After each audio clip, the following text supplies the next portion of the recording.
రాజధాని deluxe large new bus stand opposite housing board colony Jandla. iCube baby store का GLD complex नज़द नेताजी चौक पर शानदार इफ्तिताह अमल में आ चुका है।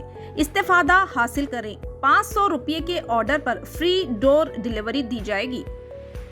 अस्सलाम वालेकुम नाज़रीन, NH टीवी में आप सभी का इस्तकबाल है। कांग्रेस पार्टी के साबिक सदर राहुल गांधी भारत जोड़ो यात्रा की हिमायत में TPCC सदर रेवंत रेड्डी की हिदायत पर TPCC सेक्रेटरी जनमपल्ली अनिरुद्ध रेड्डी ने मेडचल से जड़चल्ला तक तकरीबन 20 किलोमीटर पैदल यात्रा की। ज़िमन में रियासती यूथ कांग्रेस सदर शिवसेना रेड्डी ने इस यात्रा में हिस्सा लिया। इस मौके पर अनिरुद्ध रेड्डी ने अपनी मुखातिबत में कहा कि मरकज़ी BJP हुकूमत मज़हब के नाम पर मुल्क के इत्तेहाद को कमज़ोर कर रही है। मुल्क के मौजूदा हालात के पेश नज़र मुल्क के इत्तेहाद को मजबूत बनाने के लिए राहुल गांधी ने कन्याकुमारी से कश्मीर तक भारत जोड़ो यात्रा का आगाज़ किया है। इस मौके पर कसी तादाद में कांग्रेसी कायदीन व कारकुनों ने हिस्सा लिया।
हमारे चैनल को लाइक कीजिए, शेयर कीजिए और सब्सक्राइब करना ना भूलिए।